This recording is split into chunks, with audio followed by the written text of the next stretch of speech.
Hello, and welcome back to the English Phrases Hub podcast, the place where you learn real English in a fun, friendly, and practical way.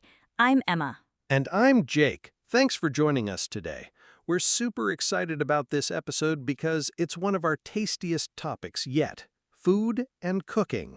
Yes, whether you're cooking in the kitchen, ordering at a restaurant, watching a cooking show, or just chatting with friends, food vocabulary and idioms pop up all the time in English. That's right, and because food is such a big part of everyday life and culture, we use it a lot in phrases and expressions, sometimes in ways that aren't about food at all, like when we say something is a piece of cake or someone is the big cheese.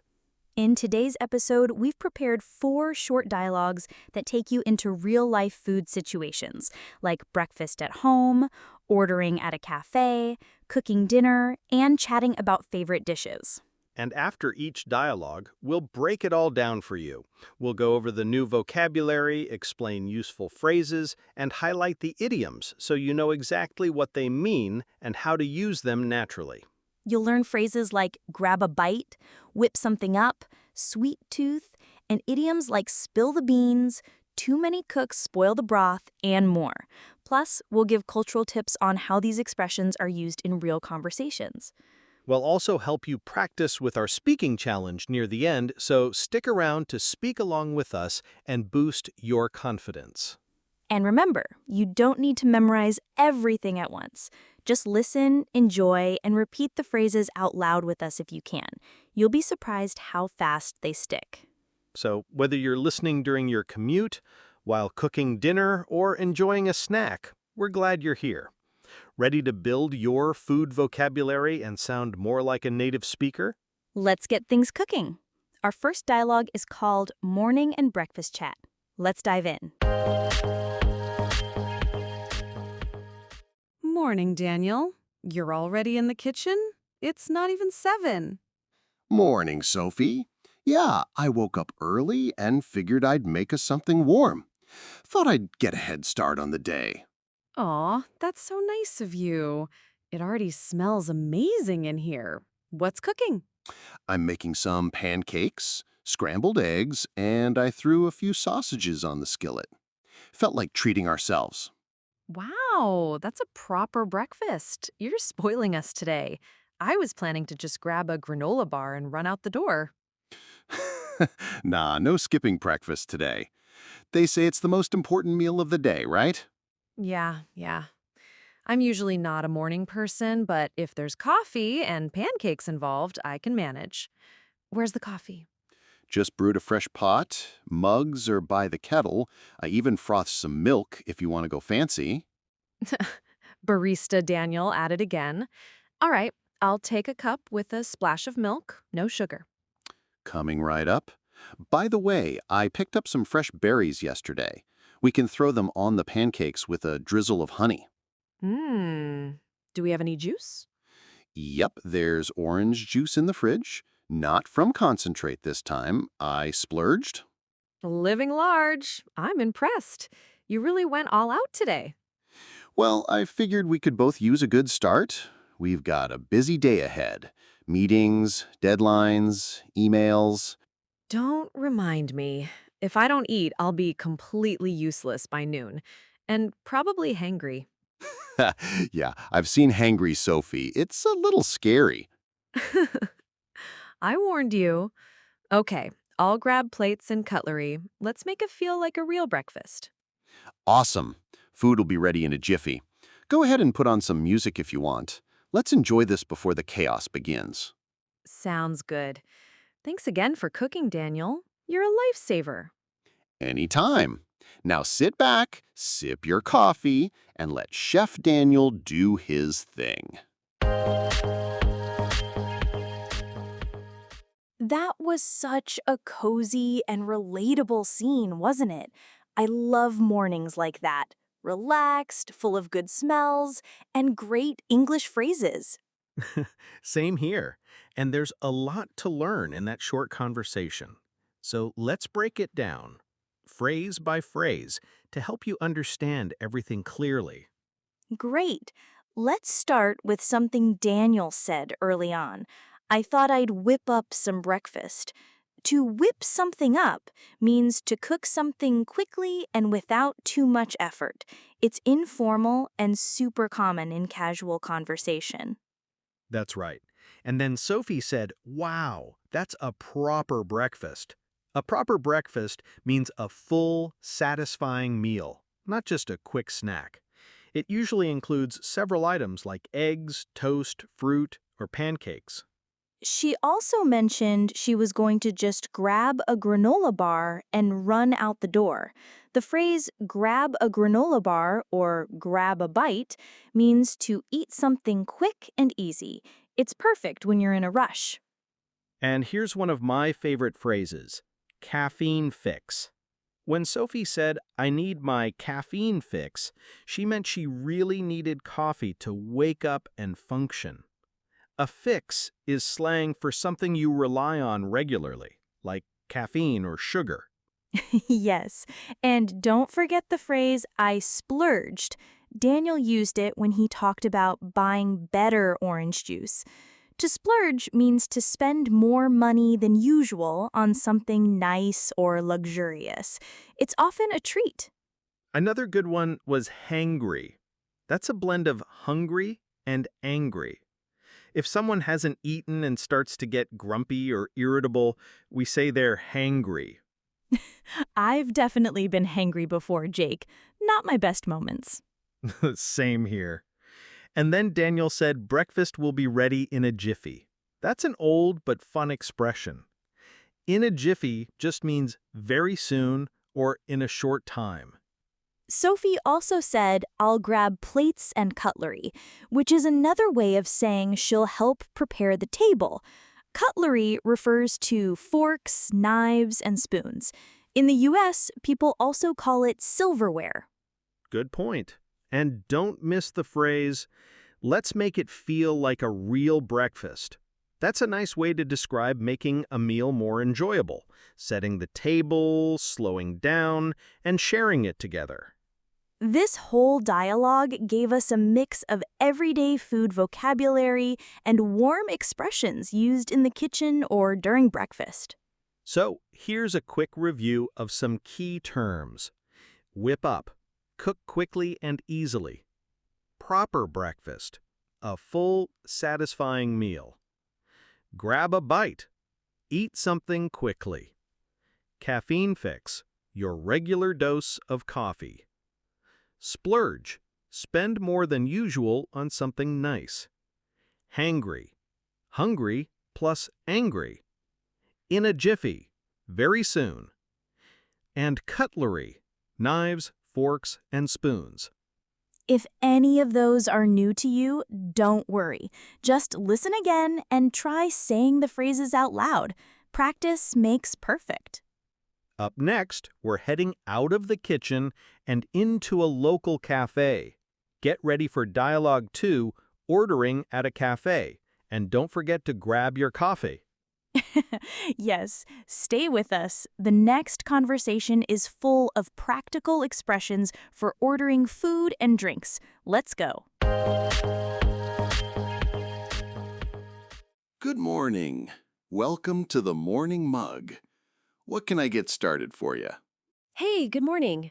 I think I'll go with a cappuccino. Medium size, please. Great choice. Would you like whole milk, oat milk, or almond milk? Oat milk, please. And can I get an extra shot of espresso? I need a bit of a boost today. Absolutely. One strong oat milk cappuccino coming up. Hot, right? Yes, hot. I'm freezing this morning. You and everyone else. Anything to eat with that? What do you recommend? Well, our cinnamon rolls are fresh out of the oven. We've also got scones, chocolate chip muffins, and ham and cheese croissants. Wow, that sounds tempting. I'll take a cinnamon roll, please. Warmed up if possible? Definitely. I'll heat it for a few seconds so it's soft and gooey. Yum, that sounds amazing. So that's one medium oat milk cappuccino with an extra shot, and 1 warm cinnamon roll. Anything else? That's it for now. Oh, can I get that for takeaway? For sure. I'll pack it all up. That comes to $9.25. Here's my card. Do you take Apple Pay? Yep, we do. Just tap here. Perfect. You're all set. Do you need a receipt? No, I'm good, thanks. I just need caffeine and sugar. You're in the right place. Your order will be ready at the pickup counter in just a few minutes. Awesome. Thanks so much. You've been super helpful. Anytime. Have a great morning, Sophie. You too. That was such a real-life moment, wasn't it? I mean, who hasn't had a sleepy morning and needed a strong coffee and something sweet? Yeah, I think I've been Sophie at least twice this week. There's so much great everyday English in that dialogue. Let's go through it together. Let's start with the basics. Sophie said, "I'll go with a cappuccino." That's a great way to order politely. You can say, "I'll go with" or "I'll have" when ordering food or drinks. And then Daniel asked about milk options. Would you like whole milk, oat milk, or almond milk? That's a really typical question in coffee shops these days, especially with all the milk alternatives. You can answer with oat milk, please. Next, Sophie said, "Can I get an extra shot of espresso?" The phrase extra shot means you want more caffeine, usually for a stronger drink. Baristas will know what you mean right away. She also said, I need a bit of a boost today. That's a casual way to say you need energy. You'll hear, I need a caffeine boost or a sugar boost a lot. Great catch. And then came a key food question. What do you recommend? That's perfect for cafes or restaurants. Use it when you're not sure what to order. It shows you trust the staff's opinion.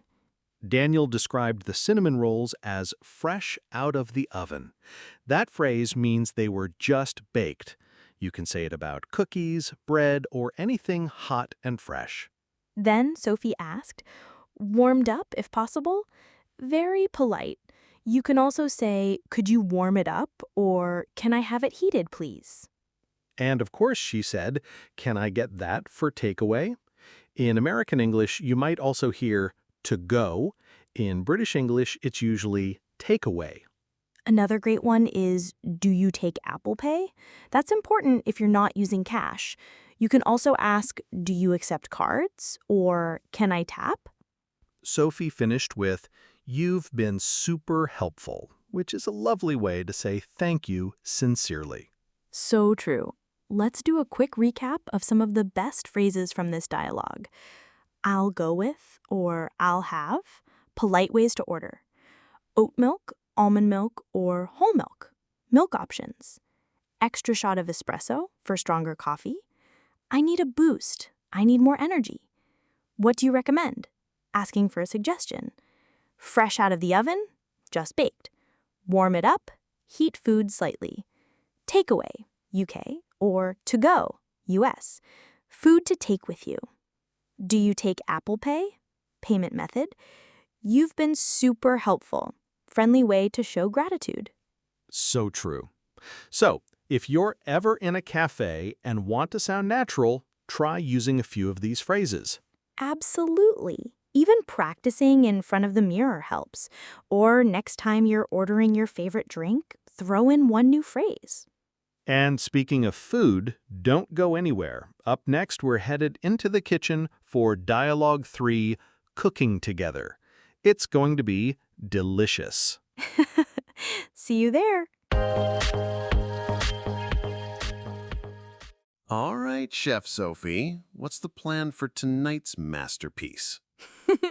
We're making creamy garlic mushroom pasta with a little twist. I'm throwing in some spinach and sun-dried tomatoes. Ooh, fancy. You had me at creamy. Where do we begin? First things first, boil water in that big pot. Don't forget to add a generous pinch of salt. It's the secret to flavorful pasta. Right. Salty water, like the ocean, but delicious. Water's on the boil. Great. While that heats up, can you wash and slice these mushrooms? About medium thin. I'll mince the garlic and dice the onions. On it. I feel like I'm on a cooking show. Today on Daniel's Kitchen. Careful, the audience is watching, and they don't like soggy mushrooms. Got it. Mushrooms looking sharp. What's next? Heat up a splash of olive oil in that large skillet, medium heat. Then toss in the onions and garlic. Let them saute until they're soft and golden. Sauté. That's chef speak for cook while stirring so you don't burn it, right? Basically, yes. Just keep things moving in the pan. It brings out the flavor. Okay, onions are sizzling and the garlic smells amazing. Time to add the mushrooms? Yes, go ahead. Stir them in and let them cook down. They'll shrink and get nice and brown. These mushrooms are soaking up the flavor. Should we season them? Good thinking. Add a pinch of salt and pepper, maybe some dried thyme too. Oh, and a splash of white wine if you're feeling fancy. We're going gourmet. Just a splash. There we go. Chef Sophie, are we simmering now? Yep. Let everything simmer while we check the pasta. Check the pot. It's al dente. Firm, but not hard. Perfect. Drain it, then toss it back in the pot. Now pour that creamy mushroom mixture over the pasta and stir it all together. This smells like a five-star restaurant. Can I add cheese? Yes. Sprinkle some Parmesan on top and garnish with fresh basil if you're feeling extra fancy. Done. Sophie, this looks incredible. We could seriously open a bistro. Let's not get ahead of ourselves. First we eat, then we dream. Deal. And maybe take a food pic for Instagram? Obviously, no one eats until the photo is perfect. I love this one. It's so cozy and full of real practical vocabulary. Cooking with a friend is not only fun, but a great way to learn natural English. Totally. And Sophie and Daniel used a ton of phrases and expressions you'll hear in any kitchen. Let's walk through the key language. First, Sophie said, "What's on the menu tonight?" This is a great casual question when you're asking what someone plans to cook or eat. Then we heard boil water and add a pinch of salt. A pinch just means a small amount, often used in cooking when you don't need to measure. When Daniel was slicing mushrooms, Sophie told him to be careful with the knife. Good advice. And we also heard the phrase mushroom duty. That's a casual way of saying you're in charge of something, in this case, slicing mushrooms. And Sophie teased him with, "Don't burn the kitchen down." That's a humorous exaggeration. Obviously, we hope that never happens. Another great word, sauté. That's pronounced sauté. It means to cook food quickly in a small amount of oil over medium heat. And Daniel asked, "We're simmering now." To simmer means to cook something gently, not boiling, just small bubbles. It's great for sauces. He also said the pasta was al dente. That's an Italian phrase meaning the pasta is cooked but still firm, not too soft. They used words like sprinkle and garnish. To sprinkle is to scatter something lightly, like cheese. To garnish means adding something on top to make it look nice, like basil or herbs. And when they said, "Let's toss the pasta with the sauce," the verb toss means to mix it gently, usually with a spoon or tongs. Plus, I loved how they joked about opening a bistro and how no one eats before the perfect food pick. That's real life. And this dialogue gave you vocabulary for actions, ingredients, and even a little humor around cooking. Let's walk through a quick recap for the main vocabulary and expressions you heard in that dialogue. I'll start us off. What's on the menu? That's a casual way to ask, what are we eating or cooking today? Next is pinch of salt. That means a small amount of salt, just using your fingers. Then we had mushroom duty, a playful way of saying you're in charge of slicing mushrooms. You can use this with any task. And sauté. This means to cook something quickly in a small amount of oil over medium heat. It's pronounced sauté. We also heard simmer. That means cooking something gently on low heat, not boiling, just small bubbles. It's great for sauces. And don't forget al dente. That's how pasta should be cooked. Firm to the bite, not mushy. It's an Italian term. Then there's sprinkle. That means to lightly scatter something like cheese or herbs on top of your food. And finally, garnish. This is when you decorate your dish with something fresh like basil or lemon slices to make it look good. Oh, one more. Toss with sauce. That means mixing the cooked pasta and the sauce gently together until it's well combined.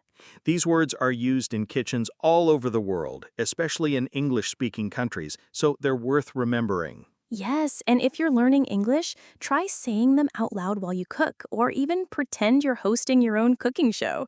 That actually works. Practice makes perfect and delicious pasta. Coming up next, Dialogue 4, a trip to a restaurant. You'll learn how to order food, respond politely, and even deal with small issues at the table. Stay tuned and bring your appetite. Good evening. Welcome to Bella Roma. Table for two? Yes, please. We have a reservation under Sophie. Great. Right this way. Here are your menus. Would you like to start with something to drink? I'll have sparkling water, please. I'll take a lemonade, thank you. Perfect. I'll be right back with your drinks. I'm torn between the lasagna and the seafood pasta. Everything looks amazing. I think I'll go with the grilled salmon. Light but filling. Here are your drinks. Are you ready to order? Yes, I'll have the grilled salmon with roasted vegetables, please. And I'll take the lasagna. Excellent choices. Anything else to start? Perhaps an appetizer? How about bruschetta for the table? Great idea. One order of bruschetta coming up. How's everything tasting? It's delicious, thank you. Really good. Compliments to the chef. I'll let the kitchen know. Would you like to see the dessert menu? Oh, I'm tempted. What do you recommend? The tiramisu is our specialty. Creamy, rich, and homemade. Say no more. We'll share one. You read my mind. Can I get you anything else? Just the check, please. Absolutely. I'll bring it right over. That was such a nice meal. Agreed. We should make this a regular thing. That felt just like a real dinner out, didn't it? The way Sophie and Daniel spoke was so natural, exactly how people chat when they're dining at a restaurant in English. Totally. They navigated the whole meal like pros, from ordering drinks to giving compliments to the chef. Let's break down some of the key phrases and useful vocabulary they used during the conversation. I'll kick us off again. Table for two? That's a very common greeting from the host or server when you arrive at a restaurant. Then Sophie said, "We have a reservation under Sophie." That means the table was booked ahead of time using her name. Right. Then the server asked, "Would you like to start with something to drink?" That's standard. It just means, "Can I get you a drink while you look at the menu?" Daniel and Sophie replied with drink orders, sparkling water and lemonade. Great choices and simple to say.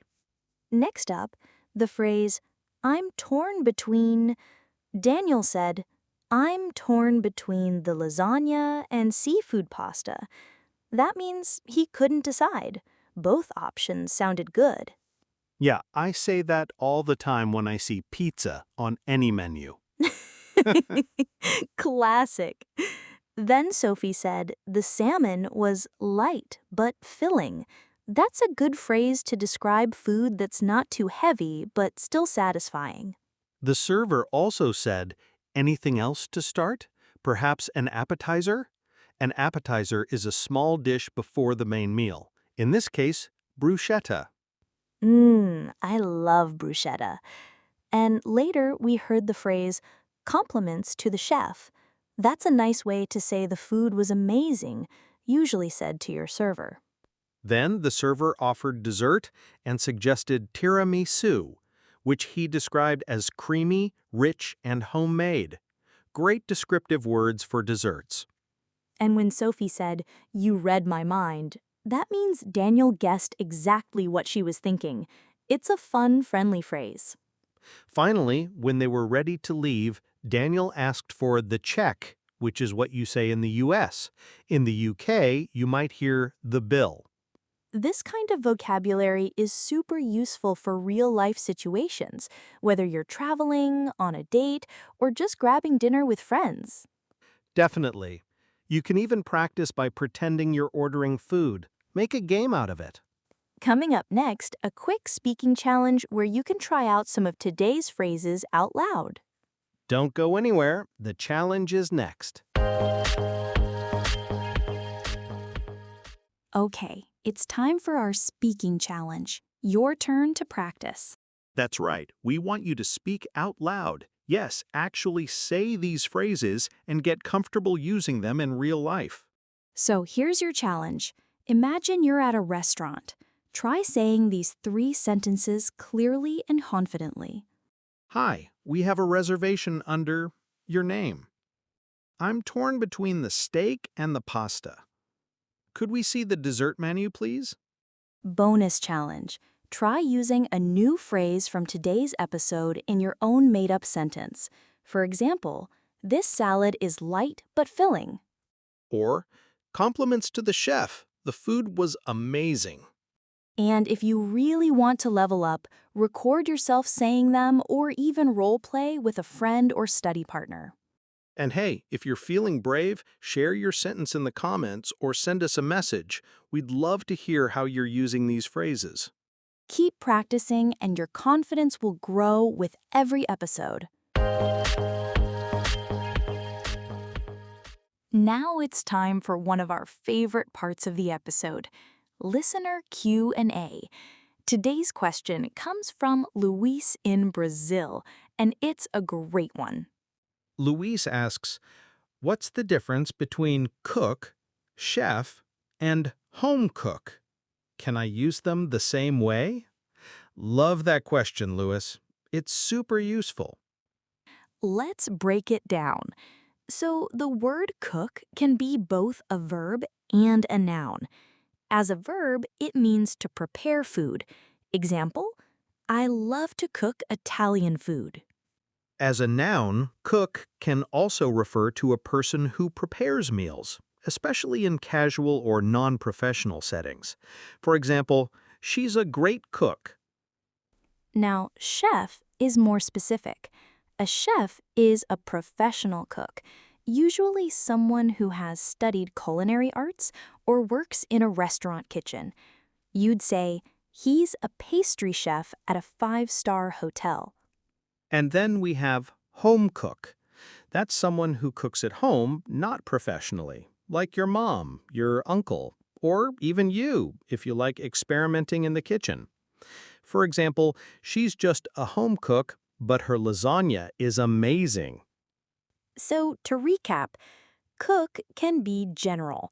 Chef means a trained pro. Home cook means someone who cooks for fun or family. Great question, Louis. And if you're listening and have a question too, send it in. We might feature it in a future episode. Whether it's about food, idioms, or tricky grammar, we love hearing from you. Keep those questions coming. Ready for our final recap? Let's go. Before we wrap up this delicious episode, let's do a final recap of the vocabulary, phrases, and idioms you heard today, all centered around food, cooking, and eating out. Yep. Whether you're preparing a meal or ordering at a restaurant, these expressions will help you sound more natural and confident in English. Okay, here we go. Repeat after us if you'd like, or just listen and soak it all in. Reservation.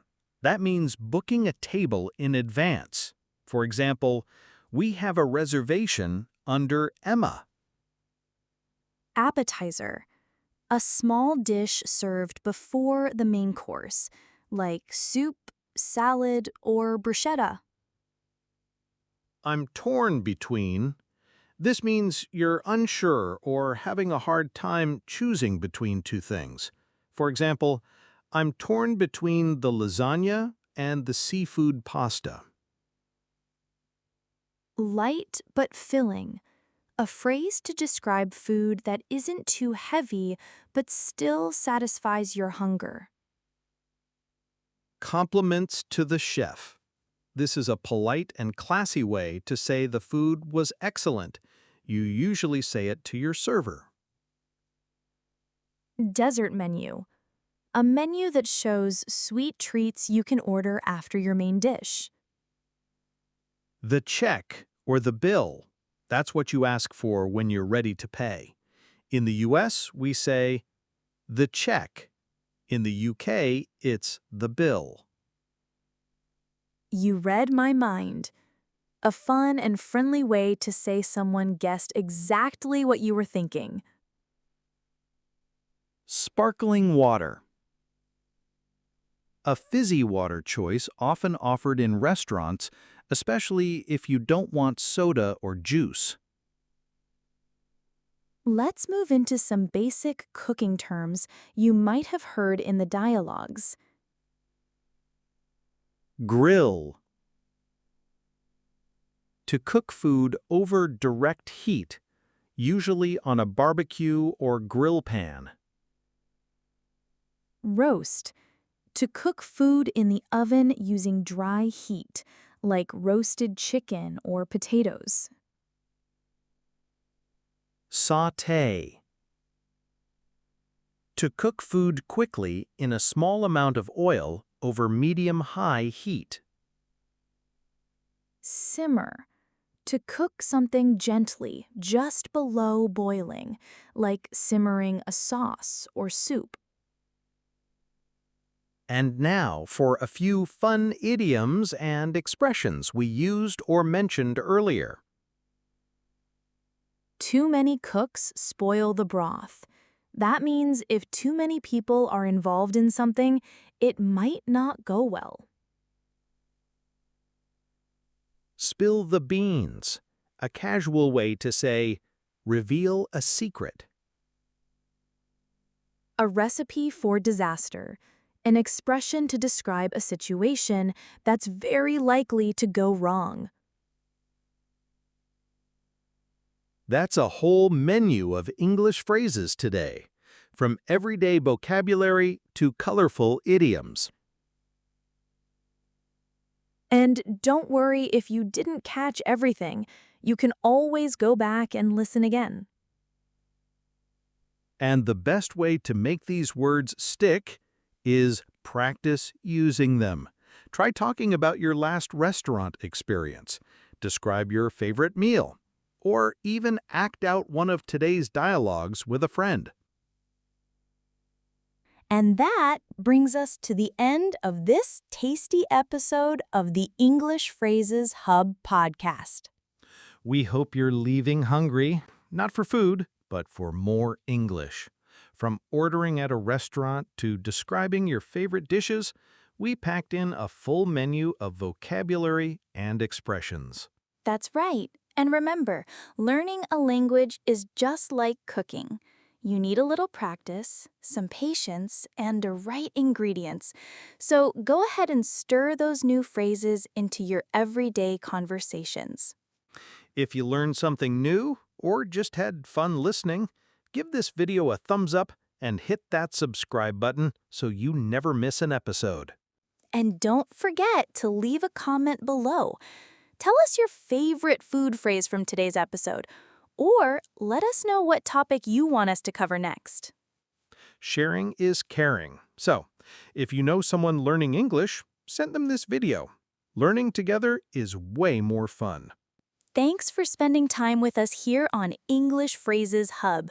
We'll be back soon with more everyday English, real conversations, and easy-to-understand tips. Until next time, stay curious, keep practicing, and enjoy every bite of your English journey. Bye for now and bon appetit!